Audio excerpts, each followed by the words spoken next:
guys, my name is Bendy and I will be talking about how is texting really bad. First of all, I have really poor grammar and spelling skills. I'm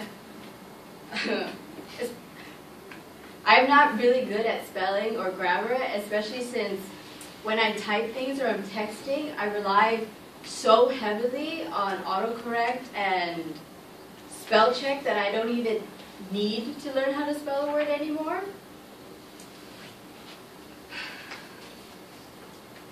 Nowadays, everyone texts and it's just something we're all used to.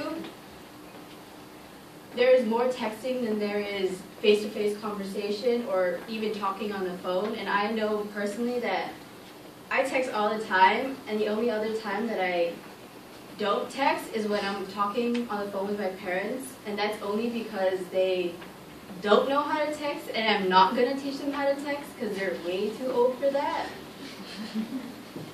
And by talking about texting and how it can affect your ability to spell and your need to learn how to spell, you'll understand how it can affect your life in some way.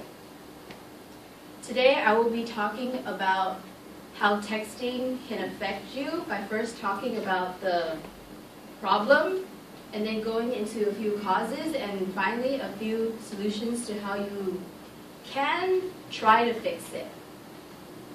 Okay, now we'll discuss the first problem, the first point, which is the problems. The first problem is that it affects and lowers your ability to spell. And according to the CNN website on March 25th, 2014, written by Fran Einstein, stated that 58% have agreed that because of the wide usage of text-speak in their daily life, they find it extremely difficult to write proper words in school and follow the characteristics of academic writing. The second problem is that it affects how you communicate with others. In this idea, there's a problem because you would email or talk to someone that is older or more professional in a way that you would talk to one of your friends or when you're texting someone. So you would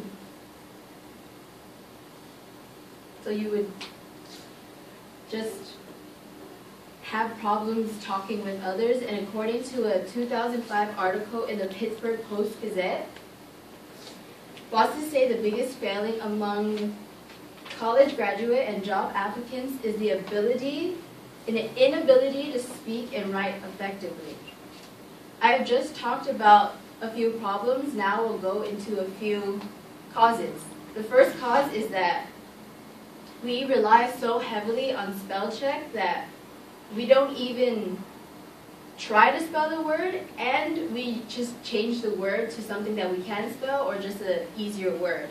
And according to the Daily Mail website on May 21st, 2012, written by Laura Clark, said that computer spell check has created an autocorrect generation unable to spell common words such as necessary and separate. A survey has also found only 1 in 5 adults of the 20,000 who took a short spelling test were able to answer all the questions correctly. The second cause is that you ignore the fact that you are trying to talk to someone in a professional manner, that you go about texting or emailing them, for example, as if they were one of your good friends, or you just don't really see that it's necessary to email someone or talk to someone as if they are a professional. I've just talked about a few causes and we'll go into the solutions.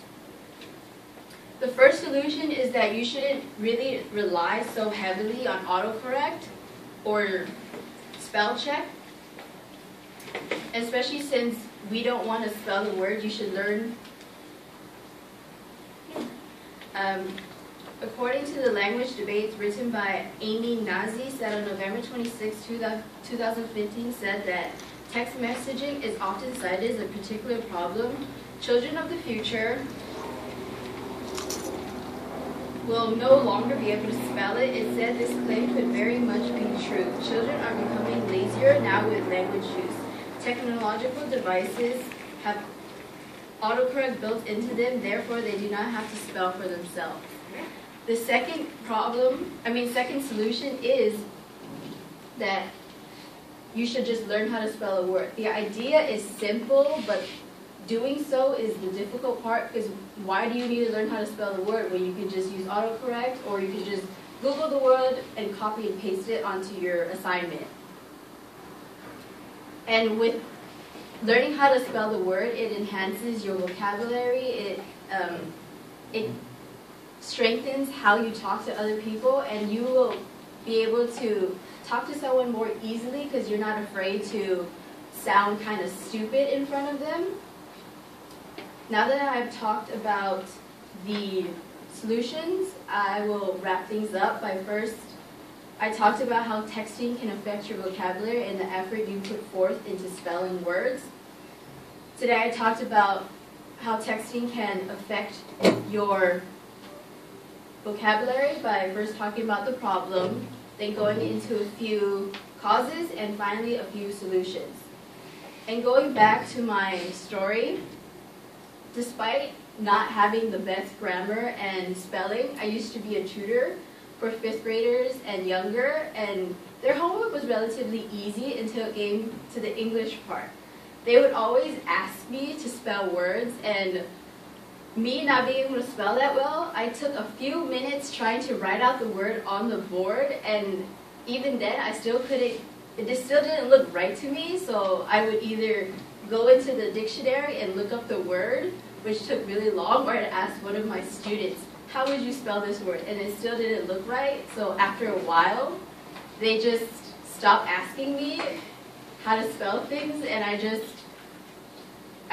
hope they learned a lot better how to spell because they couldn't rely on me, and like the other students, they weren't the best at spelling, so I hope in the end they learned something.